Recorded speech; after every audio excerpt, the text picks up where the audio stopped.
Hello dear learners, welcome to day 6 of our revision series. So day 6 में हम करेंगे अपना chapter number 6, that is triangles. तो अगर आपने प्रीवियस लेक्चर्स को नहीं देखा, प्रीवियस वीडियोस को नहीं देखा, तो एक बार जल्दी से उसे देख लेना। लिंक आपको डिस्क्रिप्शन बॉक्स में भी मिल जाएगा प्लेलिस्ट का, और ऊपर आई बटन पे भी मिल जाएगा। सो चलिए जल्दी से इस पूरे चैप्टर को हम रिवाइज करते हैं। इस पूरे चैप्टर में क्या कुछ है, एक बार सारे बेसिक कॉन्सेप्ट्स को डिस्कस कर लेते हैं। तो हमारा चैप्टर है ट्राइंगल्स, और हमारे इस चैप्टर में हमारे पास कॉन्सेप्ट है सिमिलर ट्राइंगल्स का कॉन्सेप्ट। सो अगर हम बात करें क्लास 9th की, जहां पे हमने पढ़ा था कॉन्ग्रुएंट ट्राइंगल्स, तो कॉन्ग्रुएंट ट्राइंगल्स क्या होती थी?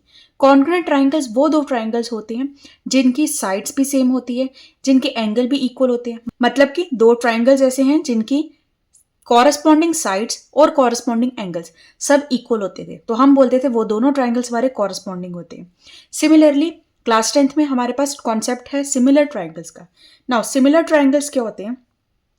सिमिलर ट्राइंगल्स उन दो ट्राइंगल्स को बोला जाएगा जिनकी शेप तो सेम है, क्योंकि दोनों ट्राइंगल्स हैं, लेकिन उनका साइज सेम नहीं है।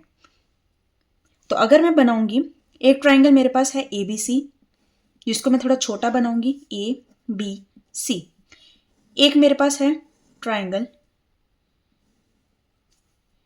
P Q R. तो सिमिलर ट्राइंगल्स में कॉन्ग्रुएंट ट्राइंगल से डिफरेंस क्या होता है कि यहाँ पे हमें साइज सेम नहीं चाहिए होता, हमें सिर्फ शेप सेम चाहिए। जबकि कॉन्ग्रुएंट में क्या होता था, अगर हम उसकी बेसिक को समझें तो कॉन्ग्रुएंट में क्या कहा जाता था कि अगर हम एक ट्राइंगल के ऊपर दूसरा ट्राइंगल रख दें तो नीचे वाला छुप जाए, इतना सिमिलर, इतना एक्यूरेट साइज होना चाहिए दोनों ट्राइंगल्स का, उसको बोलते थे हम कॉन्ग्रुएंट। लेकिन यहाँ पे ऐसा नहीं है। यहाँ पे आपने दो ट्राइंगल्स बनाए, लेकिन इनका साइज अगर नहीं सेम, तब भी हम उनको सिमिलर बोलेंगे। लेकिन इसमें भी हमारे पास कुछ क्राइटेरियाज होते हैं। जैसे कॉन्ग्रुएंट में क्राइटेरिया क्या था कि साइड्स जो होती है कॉरस्पॉन्डिंग वो इक्वल होनी चाहिए, कॉरस्पॉन्डिंग एंगल्स जो होते हैं वो इक्वल होने चाहिए। सिमिलरली सिमिलर ट्राइंगल्स के केस में हमारे पास दो मेन क्राइटेरियाज होते हैं, वो क्राइटेरियाज फुलफिल करना इंपॉर्टेंट है। सो क्राइटेरिया की अगर हम बात करें तो हमारे पास सबसे पहला क्राइटेरिया है कि अगर हमारे दोनों सिमिलर ट्राइंगल्स की कॉरस्पॉन्डिंग साइड्स जो है वो प्रोपोर्शन में है, तो हम बोलेंगे दोनों ट्राइंगल्स हमारे सिमिलर हैं। मतलब कि ए बी के कॉरस्पॉन्डिंग है P Q, so A B by P Q equal होना चाहिए बी सी के कॉरस्पॉन्डिंग है Q R, B C by Q R equal to A C के कॉरस्पॉन्डिंग है P R, A C by P R. अगर ये हमारे पास ये वाला क्राइटेरिया फुलफिल हो रहा है तो हम बोलेंगे ये दोनों ट्राइंगल्स जो है वो सिमिलर है। दूसरा क्राइटेरिया होता है कि अगर हमारे कॉरस्पॉन्डिंग एंगल्स इक्वल हैं, मतलब angle A is equal to angle P, angle B is equal to angle Q, and angle C is equal to angle R. अगर ये क्राइटेरिया भी फुलफिल हो रहा है तो भी हम कहेंगे कि हमारे पास दोनों ट्राइंगल सिमिलर हैं। तो दोनों को फुलफिल करने की जरूरत नहीं, दोनों में से कोई एक भी हो रहा है तब भी हम मानेंगे कि हमारे दोनों ट्राइंगल्स सिमिलर ट्राइंगल्स हैं। अब ऐसा क्यों है कि हमें दोनों क्राइटेरिया फुलफिल करने की जरूरत नहीं है, वो जब आप आगे जाके पढ़ेंगे क्राइटेरियाज का टॉपिक, तब आपको और क्लियर समझ आ जाएगा। सो अब इसमें अगर हमें बोलना है कि हमारे दोनों ट्राइंगल सिमिलर हैं तो उसको हम कैसे लिखते हैं? हम लिखेंगे therefore triangle ABC is similar to triangle PQR। इसमें बहुत इंपॉर्टेंट कुछ पॉइंट्स हैं, वो आपको समझने जरूरी है। पहला ये कि जब आपको सिमिलर दिखाना है तो इस तरह का आपको साइन बनाना है। कॉन्ग्रुएंट में क्या होता था, ऐसे करके बनाते थे, नीचे दो इक्वल टू लगाते थे। सिमिलर में हम ऐसे बनाएंगे। सेकेंड थिंग जो कि मोस्ट इंपॉर्टेंट है वो है आपका ऑर्डर ऑफ ट्राइंगल। अगर आपने लिखा है A B C is similar to P Q R, तो इसका मतलब आपका एंगल ए एंगल पी के इक्वल होना चाहिए। एंगल ए एंगल पी के इक्वल है, ठीक है। ए के बाद आपने लिखा है बी, पी के बाद लिखा है क्यू, मतलब बी जो है वो क्यू के इक्वल होना चाहिए, बी क्यू के इक्वल, एंड सी आर के इक्वल होना चाहिए। ऐसा नहीं होगा कि आपने लिखा triangle A B C is similar to triangle Q R P, ये गलत हो जाएगा। क्यों गलत होगा? इससे हमें क्या पता चल रहा है कि एंगल ए एंगल क्यू के इक्वल है, जो कि गलत है। एंगल ए एंगल क्यू के इक्वल नहीं है, एंगल ए उसकी कॉरस्पॉन्डिंग एंगल के इक्वल है। कॉरस्पॉन्डिंग कौन सा है? पी है। अगर आपने ऐसे लिखा है तो इससे हमें क्या पता चल रहा है, बी जो है वो आर के इक्वल है, ये भी गलत है। सी आपका पी के इक्वल है, ये भी गलत है। तो ऑर्डर बहुत इंपॉर्टेंट है, आपको जब भी लिखना है सिमिलर ट्राइंगल्स का, अपनी मर्जी से कुछ भी नहीं लिखना। अगर आप इसको क्लॉकवाइज देख रहे हो तो इसको भी क्लॉकवाइज लिखना है, इसको एंटी क्लॉकवाइज लिख रहे हो तो इसको भी एंटी क्लॉकवाइज लिखना है, इसको ए से स्टार्ट किया तो इसको पी से स्टार्ट करना है। तो ये चीज़ें आपको ध्यान रखनी है, बहुत इंपॉर्टेंट है, और इसी में गलती भी होती है बच्चों की। और ये आपका कॉन्सेप्ट जो है आपके एमसीक्यूज बेस्ड क्वेश्चन में भी आएगा। क्वेश्चन में आपको 2 ट्राइंगल्स दिए जाएंगे, आपको बोला जाएगा कि बताइए ये दोनों ट्राइंगल्स कौन से ट्राइंगल सिमिलर हैं। तो उसमें लिखे तो ट्राइंगल वही दोनों होंगे, लेकिन ऑर्डर डिफरेंट होगा। तो ऑर्डर आपको तभी समझ आएगा जब आपने ये कॉन्सेप्ट समझा होगा। सो ये इंपॉर्टेंट है, इसको नोट डाउन कर लेना। सो सिमिलर ट्राइंगल समझ आ गया। अब सिमिलर ट्राइंगल के बेस पे हमारे पास एक थ्योरम होती है जो कि बहुत इंपॉर्टेंट है। हमारी थ्योरम है बीपीटी, जिसको हम बोलते हैं बेसिक प्रोपोर्शनैलिटी थ्योरम। तो उसको हम देखते हैं कि क्या उसकी स्टेटमेंट है, क्या उसका प्रूफ है, कैसे उसको प्रूफ करना है ना। वो बेसिक प्रोपोर्शनैलिटी थ्योरम, जिसको हम बीपीटी भी बोलते हैं, और उसका दूसरा नाम होता है थेल्स थ्योरम।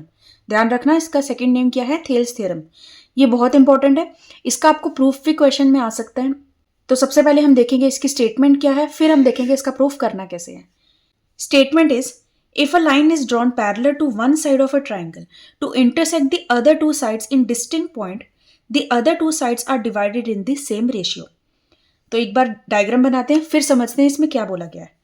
हमें कहा गया है हमारे पास एक ट्राइंगल है। सो ये हमने ट्राइंगल ले लिया ए बी सी। हमें बोला गया है कि अगर हम एक लाइन ड्रॉ करते हैं parallel to one side of a triangle, triangle की किसी एक साइड से पैरेलल लाइन ड्रॉ करते हैं जो कि बाकी दोनों साइड्स को डिस्टिंक्ट पॉइंट पे कट कर रही हो, इंटरसेक्ट कर रही हो। तो मतलब ए बी की अगर मुझे पैरेलल एक लाइन बनानी है इस तरह से पी क्यू, ये पी क्यू लाइन क्या कर रही है, बाकी दोनों साइड्स को इंटरसेक्ट कर रही है डिस्टिंक्ट पॉइंट पे। तो हमने बताना है कि जो बाकी दोनों साइड्स हैं वो सेम रेशियो में डिवाइड हो रही होगी।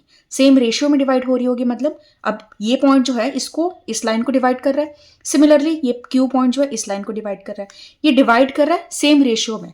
मतलब कि C P by P A equal होना चाहिए C Q by Q B. ये इसका मतलब है, समझ आया। अब ये हमने एक ही डायग्राम ऐसी नहीं बनती, इसकी और भी केसेस है। हो सकता है मैं लाइन बनाऊं पैरेलल टू सी बी, तब क्या होगा, अगर मैं ट्राइंगल बनाती हूं यही वाला ए बी सी, अब मैं कह रही हूं कि मैंने सी बी के पैरेलल एक लाइन ड्रॉ करनी है जो बाकी दोनों लाइंस ए बी और ए सी को कट करेगी, इंटरसेक्ट करेगी। सो मैंने एक लाइन ड्रॉ कर दी इस तरह से पी क्यू। तो ये वाली जो लाइन है इसके पैरेलल है, इन दोनों को इंटरसेक्ट करिए। अब क्या प्रूफ करना है, हमें प्रूफ करना है कि हमारा A P by P B equal होगा A Q by Q C. समझ आया। अब अगर मुझे ए सी के पैरेलल लाइन बनानी तब क्या होगा, तब भी यही होगा। ट्राइंगल बनाइए ए बी सी, पैरेलल ए सी के लाइन बनानी मुझे। सो ए सी के पैरेलल मैंने ये लाइन बना दी पी क्यू। अब क्या प्रूफ करना है कि ये जो पैरेलल लाइन है इसने जो 2 पॉइंट्स पे बाकी दोनों लाइंस को कट किया है वो सेम रेशियो में कट किया है। तो मतलब कि A P by P B equal to Q C, मतलब C Q by Q B. समझ आया कि प्रूफ क्या करना है कि अगर हम एक लाइन को ड्रॉ कर रहे हैं parallel to one side of a triangle, triangle की किसी एक साइड के पैरेलल एक लाइन ड्रॉ की है जो कि बाकी दोनों साइड्स को कट कर रही है, इंटरसेक्ट कर रही है किसी पॉइंट पे, तो वो जो इंटरसेक्शन होगी वो कैसी होगी, सेम रेशियो में डिवाइड हो रही होगी। ये इसका मतलब है। तो डायग्राम कैसी भी हो सकती है, एक यही एक डायग्राम नहीं है इसकी, कैसे भी हम बना सकते हैं। तो आपको जब क्वेश्चन आएगा तो ये नहीं बोला जाएगा कि बीपीटी प्रूफ करिए, आपको ये पूरी स्टेटमेंट दी जाएगी। आपको स्टेटमेंट से समझ आना चाहिए कि ये हम बीपीटी की बात कर रहे हैं या स्टेटमेंट गिवन है, तो आपको समझ आना चाहिए कि क्या प्रूफ मांग रहे हैं। तो ये सबसे पहले तो इंपॉर्टेंट है कि आपको स्टेटमेंट समझ आए। तो आई होप आपको ये समझ आ गई होगी, तीनों केसेस मैंने बता दिए हैं। नाउ इसका प्रूफ करें उससे पहले आपको समझना है क्वेश्चन इससे रिलेटेड और भी आ सकते हैं।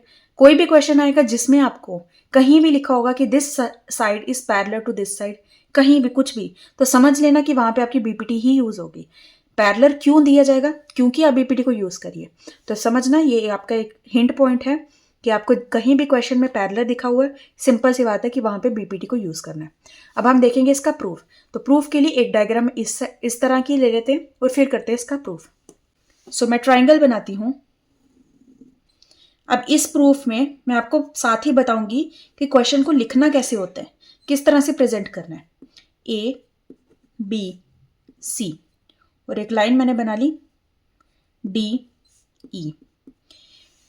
अब हमें क्या गिवन है, क्वेश्चन में क्या गिवन था, गिवन सबसे पहले लिखना है कि in triangle A B C DE is parallel to BC।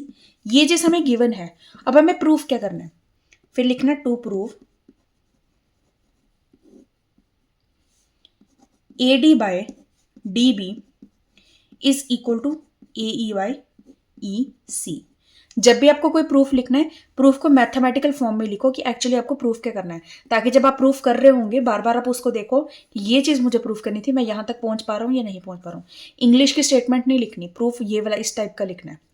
ठीक है, तो क्वेश्चन में जब भी आएगा डायग्राम बनानी है, गिवन लिखना है सबसे पहले, फिर टू प्रूफ लिखना है। अब हम इसे करेंगे कैसे, उसके लिए हमें चाहिए कंस्ट्रक्शन, तो हम लिखेंगे कंस्ट्रक्शन। अब क्या कंस्ट्रक्शन करनी है, हम बी पॉइंट को ई पॉइंट से ज्वाइन करेंगे, सिमिलरली डी को सी से ज्वाइन करेंगे, हो गया। अब हम ई पॉइंट से एक परपेंडिकुलर ड्रॉ करेंगे एडी लाइन पे, सिमिलरली डी पॉइंट से एक परपेंडिकुलर ड्रॉ करेंगे एई लाइन पे। सो ये हमने बना लिया परपेंडिकुलर, ये हमने की है कंस्ट्रक्शन। इस पॉइंट को P नाम देंगे, इस पॉइंट को हम Q नाम देंगे। तो क्या क्या कंस्ट्रक्शन की है, सबसे पहले हमने ज्वाइन किया BE एंड DC। सेकेंड हमने क्या किया, ड्रॉ किया DQ perpendicular to AE and PE perpendicular to AD। ये हमने कंस्ट्रक्शन की है। अब हम स्टार्ट करेंगे अपना प्रूफ। सो लिखेंगे प्रूफ। अब प्रूफ हमने स्टार्ट कैसे करना है, इसमें हम यूज करेंगे एरिया ऑफ ट्राइंगल का कंसेप्ट, क्योंकि एरिया ऑफ ट्राइंगल क्या होता है, हाफ बेस इनटू हाइट, तो यहाँ पे बेस और हाइट को ही यूज करेंगे। अब हमें क्या प्रूफ करना है, सबसे पहले अगर हम लेफ्ट हैंड साइड की बात करें, हमें चाहिए AD और DB। AD कहाँ पर आ रहा है, इधर आ रहा है। DB कहाँ है, ये है। AD हमारा किस ट्राइंगल में लाई कर रहा है, ट्राइंगल ADE में, तो हम एक बार लेंगे ट्राइंगल ADE। फिर DB कहाँ लाई कर रहा है, DB लाई कर रहा है हमारा ट्राइंगल DBE में, DBE में लाई कर रहा है। तो हम इन दोनों ट्राइंगल्स की बात करेंगे। सो सबसे पहले हम लिखेंगे in triangle ADE, area of triangle ADE किसके इक्वल होगा, हाफ। अब क्योंकि जब मुझे BD लाइन चाहिए, DB लाइन चाहिए, तब मैं परपेंडिकुलर किसको लूंगी, अब मुझे एरिया ऑफ ट्राइंगल ADE लेना है, परपेंडिकुलर और बेस किसको लूं, मुझे चाहिए AD लाइन चाहिए, AD चाहिए, तो AD को मैं बेस लूंगी और उसके ऊपर परपेंडिकुलर कौन सा है, PE है। सो बेस आ जाएगा मेरा DA या AD और परपेंडिकुलर क्या है, PE। ये हमने ले लिया। उसी तरह से एरिया ऑफ, ये लाइन लिखनी है, नहीं लिखो, नहीं लिखनी तो इसी तरह से शुरू कर देना। अब एरिया ऑफ ट्राइंगल लेंगे हम DBE के, DBE किसके इक्वल होगा, हाफ। बेस किसको लेंगे, DB को ही बेस लेंगे क्योंकि हमें DB चाहिए। और परपेंडिकुलर किसको लेंगे, क्योंकि आपका ऑब्ट्यूज एंगल है, तो परपेंडिकुलर क्या होगा, DB लाइन के ऑपोजिट जो पॉइंट बच गया है E, इससे ड्रॉ होने वाला जो परपेंडिकुलर है वही इसकी हाइट है। सो PE ये हमने ले लिया। सो area of ADE divided by area of DBE is equal to half AD into PE divided by half DB into PE। क्यों किया ऐसा, क्योंकि हमें AD by DB चाहिए, सो डिवाइड करना ही था। हाफ हाफ कैंसिल हो गया, PE कैंसिल हो गया, क्या रह गया, AD by DB। सो हमें लेफ्ट हैंड साइड वाला पोर्शन तो मिल गया, इसको नंबर 1 देंगे। सिमिलरली हम राइट हैंड साइड को भी लेंगे। अब हमें क्या लेना है, AE चाहिए और EC चाहिए। तो अब हम फिर से ट्राइंगल लेंगे ADE, लेकिन इस बार बेस किसको कंसीडर करेंगे, AE को। तो अगर बेस ये है तो परपेंडिकुलर क्या होगा, DQ होगा। जिसका परपेंडिकुलर यहाँ पे ले रहे हो वही वाला ट्राइंगल आपने फिर लेना है। मतलब अब आपको EC चाहिए लाइन, तो कौन सा ट्राइंगल लेंगे, DEC लेंगे। DEC में ट्राइंगल में बेस क्या हो जाएगा, EC और परपेंडिकुलर क्या होगा, DQ। उससे DQ कैंसिल हो जाएगा, रह जाएगा हमारा AE by EC। तो लिखते हैं इसको, now area of triangle A D ई हमारा हो जाएगा हाफ। अब हम क्या लेंगे, बेस ए ई को, तो परपेंडिकुलर क्या होगा, D Q. Area of triangle D E C, half base किसको लेना है, ई सी, सो परपेंडिकुलर क्या हो जाएगा, डी क्यू। दोनों को डिवाइड करेंगे, so area of A D E divided by area of D E C is equal to half A E by A B into D Q divided by half E C into D Q. D Q cancel, half half cancel, क्या आ गया, ए E by E सी। ये हमारा हो गया second. हमने left hand side भी निकाल लिया, हमने राइट हैंड साइड भी निकाल दिया, लेकिन अब लेफ्ट हैंड साइड को राइट हैंड साइड के इक्वल कैसे प्रूफ करें। न्यूमिनेटर तो यहाँ पे ट्राइंगल ए डी ई इधर भी है उधर भी है, बचा हमारे पास डी ई सी और ट्राइंगल डी बी ई। अब डी ई सी और डी बी ई के एरिया को हमें इक्वल प्रूफ करना पड़ेगा। अब याद करो क्लास 9th जहाँ पे हमने पढ़ा था कि अगर हमारे पास दो ट्राइंगल सेम बेस पे हैं और लाई कर रहे हैं बिटवीन टू पैरेलल लाइंस, तो वो दोनों ट्राइंगल्स का एरिया जो होता है वो सेम होता है। सो इसका मतलब हम लिखेंगे as triangle D B E and triangle D E C are on the same base, क्या बेस है, डी ई, एंड बिटवीन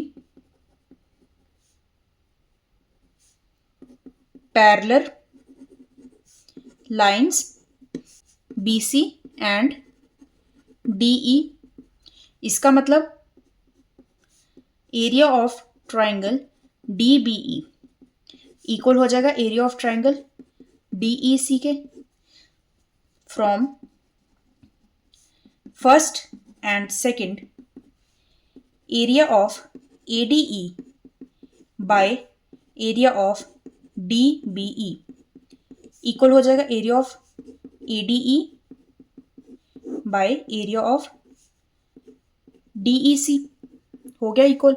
अगर ये इक्वल हो गया तो इनके जो हमारे पास रिजल्ट्स आए थे वो भी इक्वल हो जाएंगे। इसका मतलब A C by A D by D B equal to A E by E C, hence proved. तो इस तरह से हमें करना है इसका प्रूफ। आई होप आपको समझ आया होगा कि कैसे इसकी अप्रोच रहेगी, कैसे इसको प्रूफ करना है। सो ये प्रूफ आपका इंपॉर्टेंट है, आपको क्वेश्चन आएगा एग्जाम में इससे रिलेटेड, या प्रूफ ही आपको करने को आ जाएगा, तो आपको प्रूफ आना चाहिए इसका। सो बीपीटी आपको समझ आ गई। अब इसी का एक हमारे पास कन्वर्स होता है, वो भी हमारे सिलेबस में है, उसको भी एक बार देखते हैं। उसका प्रूफ नहीं आएगा, प्रूफ सिर्फ इसी का आएगा, लेकिन उसको आपको पता होना चाहिए। Now converse of BPT, converse of basic proportionality theorem क्या कहती है, if a line divides any two sides of a triangle in the same ratio then the line is parallel to the third side. हमें बोला कि अगर कोई line, ये triangle बनाया, अगर कोई लाइन ट्राइंगल की दो साइड्स को सेम रेशियो में डिवाइड कर रही है तो वो लाइन जो है इसके पैरेलल होगी, थर्ड साइड के पैरेलल होगी। तो ये उसी का ऑपोजिट हो गया, उसी का कन्वर्स हो गया कि हमें बोला कि अगर हमारी रेशियो सेम है, मतलब C D by A D is equal to C E by E B है, तो हमने बताना है कि ए बी जो है वो पैरेलल होगा डी ई के। तो ये आपको याद होना चाहिए, ऐसे बोल लो या वैसे बोलो बात सेम है, बस ये उसका कन्वर्स है, ठीक है। तो ये ध्यान रखना। तो ये हमने बीपीटी पढ़ ली। अब हमारे पास आता है सिमिलैरिटी के कुछ क्राइटेरिया, कि क्या क्या ऐसे क्राइटेरिया रहते हैं जिसके बेसिस पे हम ट्राइंगल्स को सिमिलर प्रूफ कर रहे हैं। जिस तरह से हमारे पास क्लास 9th में कॉन्ग्रुएंट करने के कुछ क्राइटेरिया रहते थे, एसएसएस क्राइटेरिया होता था, एसएएस होता था, एएए होता था, उसी तरह से इधर भी वही क्राइटेरियाज है, बस उसका थोड़ा सा मतलब डिफरेंट है। तो देखते हैं एक एक क्राइटेरिया क्या क्या है। नाउ हमारे पास क्राइटेरिया क्या क्या रहते हैं। सबसे पहला क्राइटेरिया है AAA, सिमिलैरिटी क्राइटेरिया। एक एक करके बताऊंगी सबके बारे में। फिर इसी से रिलेटेड हमारे पास एक AA सिमिलैरिटी क्राइटेरिया भी आता है। देन हमारे पास होगा एक SSS सिमिलैरिटी क्राइटेरिया और एक होता है SAS सिमिलैरिटी क्राइटेरिया। क्या क्या है ये सब? AAA सिमिलैरिटी क्राइटेरिया बोल रहा है कि अगर हमारे पास दो ट्राइंगल्स हैं ABC और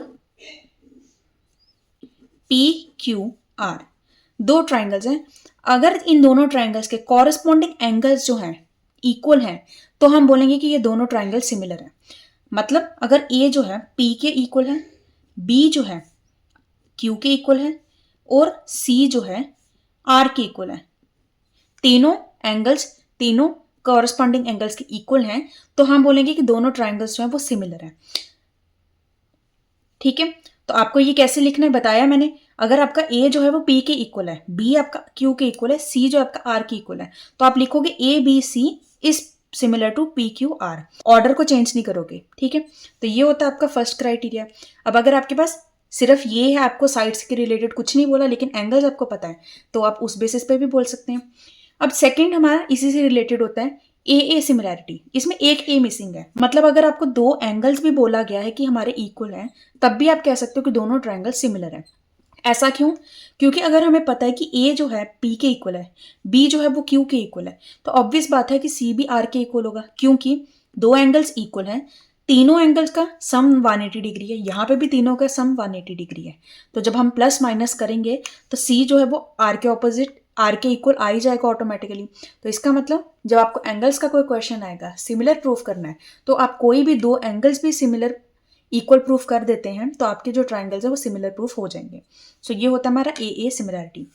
देन हमारे पास होता है SSS similarity, side side side similarity. इसमें क्या है कि अगर AB साइड जो है प्रोपोर्शनल है PQ के, मतलब AB जो है divided by PQ equal to BC divided by RQ equal to CA divided by RP, इस तरह से अगर है तो भी हम बोलेंगे कि हमारी दोनों साइड्स ट्राइंगल्स जो हैं वो सिमिलर हैं। अब इसमें क्या चेंजेस है? कॉन्ग्रुएंट के केस में क्या होता था कि दोनों साइड इक्वल होती थी, यहाँ पे क्या है प्रोपोर्शनल है। ध्यान रखना है, काफी इंपॉर्टेंट है। ठीक है, तो अगर आपको इस तरह से रेशियोज भी गिवन है तब भी आप बोल सकते हो कि आपके दोनों ट्राइंगल्स जो हैं वो सिमिलर हैं। देन आपके पास आता है SAS सिमिलैरिटी क्राइटेरिया। इसमें क्या है, ये बहुत इंपॉर्टेंट है। SAS है दो साइड्स प्रोपोर्शन में बताई गई है और उन दोनों के बीच में बनने वाली जो एंगल है वो भी इक्वल है, तब आप बोलोगे कि दोनों ट्राइंगल्स आपके सिमिलर है। क्या मतलब कि अगर मुझे क्वेश्चन में बोला गया है AB बाय PQ इक्वल है AC बाय PR के, AB बाय PQ इक्वल है AC बाय PR के। तीसरी साइड के बारे में नहीं बोला ऐसा कुछ भी। ठीक है, दो साइड्स बोली है एंड दूसरा हमें बोला है कि एंगल A जो है वो इक्वल है एंगल P के, तब हम बोलेंगे इस केस पे भी कि हमारे जो दोनों ट्राइंगल्स है वो सिमिलर है। अब A एंगल और P एंगल की क्या बात हुई कि अगर हम साइड ये और ये कंसीडर करें, इन दोनों के बीच में बनने वाली जो एंगल है वो इक्वल होना चाहिए। इसको और इसको कंसीडर कर रहे थे तो इन दोनों के बीच में बनने वाला एंगल, ऐसा नहीं कि आपके पास साइड तो ये दोनों दी है लेकिन एंगल इसकी बात हो रही है, तो आप उसमें SAS को नहीं यूज कर सकते। यहाँ पे बहुत गलती हो जाती है कि आप देखते हो दो साइड्स की बात हो रही है, एक एंगल की बात हो रही है, इसका मतलब सिमिलर है। किस एंगल की बात हो रही है ये आपको देखना है। सो एंगल कौन सा होगा? जिन दो साइड्स की बात की जा रही है उसके बीच का एंगल, उन साइड से बनने वाला एंगल जो है वो इक्वल होना चाहिए। तो ये अगर क्राइटेरियाज फुलफिल हो रहे हैं तो हम कहेंगे कि हमारी दोनों ट्राइंगल सिमिलर हैं। तो इसीलिए मैंने लेक्चर के स्टार्ट में ही बोला था कि दोनों क्राइटेरिया में से कोई एक भी अगर फुलफिल होता है तब भी आपका सिमिलर ट्राइंगल प्रूफ हो जाता है। क्योंकि अगर एक हो रहा है तो हमारे पास ये सिमिलैरिटी क्राइटेरिया लग जाएंगे। अगर एंगल का हो रहा है तब भी ठीक है, साइड्स का हो रहा है तब भी ठीक है, साइड एंगल साइड हो रहा है तब भी ठीक है, और अगर कोई दो एंगल्स ही हो रहे हैं तब भी ठीक है। सब केस में आपका ट्राइंगल्स जो है वो सिमिलर ही प्रूफ होंगे। सो इसके बेस पे आपके पास एप्लीकेशन क्वेश्चंस आते हैं तो उसमें आपको इनको प्रूफ करना रहता है। सो यही है इस चैप्टर में सिमिलैरिटी के क्राइटेरियाज और हमारी बीपीटी। ये दोनों बहुत इंपॉर्टेंट टॉपिक्स हैं। आई होप आपको ये समझ आया होगा अच्छे से। बीपीटी का प्रूफ जरूर से करके जाना और ये सिमिलैरिटी क्राइटेरिया के रिलेटेड क्वेश्चंस को प्रैक्टिस करके जाना। सो आई होप आपको ये आज का लेक्चर यूजफुल लगा, अच्छा लगा, समझ आया अच्छे से, और हमने कितनी जल्दी पूरा रिवाइज भी कर लिया। अगर चैनल को सब्सक्राइब नहीं किया तो सब्सक्राइब कर दो ताकि आने वाली जितनी भी वीडियोज़ है रिवीजन सीरीज की कोई भी आपसे मिस ना हो पाए। सो मिलते हैं नेक्स्ट लेक्चर में। Till then take care, bye bye, thank you so much.